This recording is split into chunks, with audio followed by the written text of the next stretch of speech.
Today we have a little project that we're working on. I have recruited my wife, Mrs. Lee, to help me out in checking out, comparing the Max versus the Sony 6100 ES, also versus the BenQ W5800 for 3D performance. The Sony, I believe, costs $19,000, which is considerably more money than the Valerion, and then the BenQ 5800 is about $6,000 at the time of this video.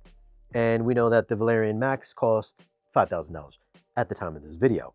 And as far as tech specs between the three projectors, the Valerion is rated at 3,500 lumens of brightness, the Sony is rated at 2,700 lumens, and the BenQ is rated at 2,600 lumens. So the Valerion should have a leg up as far as brightness is concerned. And then the Sony and then the BenQ are relatively the same as far as brightness is concerned. And as far as the settings on the Valerion, I did use the ultra sharp setting, which is going to give us the 4K resolution. I did put EBL on max for the deepest black levels to keep up with the Sony. And I didn't use any of the other processing like the adaptive contrast or the brightness enhancer. So I just used the EBL and I did put it in theater mode as far as the picture preset. All right, so let me show you how I got this thing set up. So you can see here that I've got the Valerion sitting right on the back of my seat, which is aiming at the screen. We are right now looking at F1 and we are doing a little comparison with the Sony, which is inside the hush box. So what I got going on here is when I do the comparison, I'm just going to take my little cover here, which is my iPad. I'm just going to cover up the Valerion, or I can go up here and then I can cover up the output to the Sony or the BenQ. And then by covering them, so I'm going to cover the Valerion. So by covering them, there you go, you can see the Sony right there.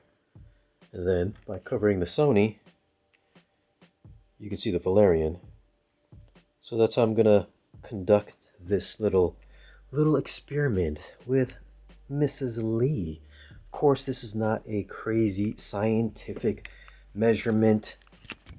This is just getting Mrs. Lee's impression of what possibly your significant other or any of your friends would see if you were to go with something more expensive compared to the Valerion, which Valerion's not exactly cheap, but it's not, Sony expensive. It's not like $19,000, $20,000. This is just like a fraction of the cost. So I'm curious to see what my wife thinks about this, because we have friends, significant others like that don't exactly care about our home theaters, about the picture quality or the audio quality. So I do want to know if she can see a difference between the two. And by the way, I did allow Nancy to take some notes for this comparison because she's not as versed at it as I am. So I did let her cheat a little bit. So if you see her looking down at the iPad, she did take some notes. But anyways, the first video that we are going to be checking out is Pacific Rim, which is a go-to for all of us. And we're going to be checking out the brightness factor. So how bright the projector is, colors and stuff like that. So Nancy, what are your thoughts on the brightness of Pacific Rim? The first one looked brighter than the second one. And the inside of the robots were really bright. It looked like a little bit like TV in the living room. Okay. So I think the second one would still look good, but it was a little bit darker. And the next movie that we're going to be checking out, which we just saw today, also just came out on 4K, is Weapons. This, of course, is a supernatural horror thriller type of movie / comedy. It's a very dark movie, so we're going to be checking out the black levels, shadow details, and how easy or hard is it to see details in the darker areas.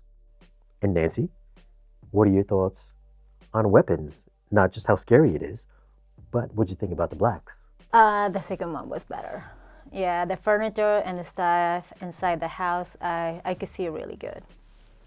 The first projector was dark, but I wrote in my notes the furniture was harder to tell. There were couches and boxes were in the darkness. In that scene we were watching, I believe they're Amazon shoppers. There are actually some boxes and stuff there. So, okay, so you thought the second one was better? And the next movie we are going to be checking out is one of the better movies I think that came out this year, is F1 the movie on 4K Blu-ray.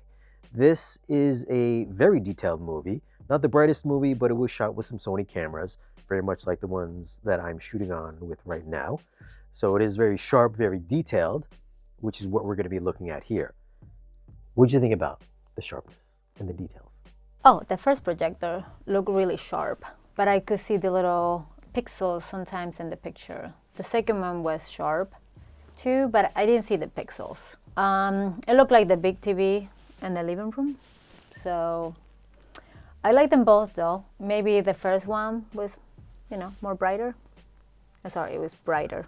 And last but not least, we're going to be checking out the 3D performance of the Valerion versus the BenQ 5800. We're of course going to be looking at the 3D depth, the brightness, stuff like that, but just the overall performance of 3D since the Sony does not support 3D. So what'd you think for 3D? OMG, the second projector was dark, so it gave me a headache because it was blurry. The first one was way better and brighter too.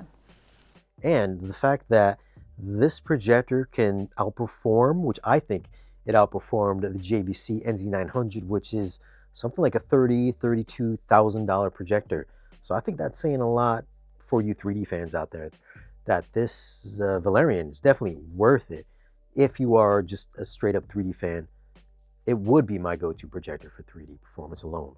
Oh, and to mirror what Nancy was saying about the 3D on the BenQ, there are times with that projector where the eyes will automatically start inverting by themselves. So it's kind of like the stuff that would be in the foreground would move into the background and then vice versa. So it would do this weird flip-flopping thing, which I think I might have mentioned it in my review for that projector, which if you start watching it, it'll just give you a headache. So that's what she was seeing, and I was also seeing that as well.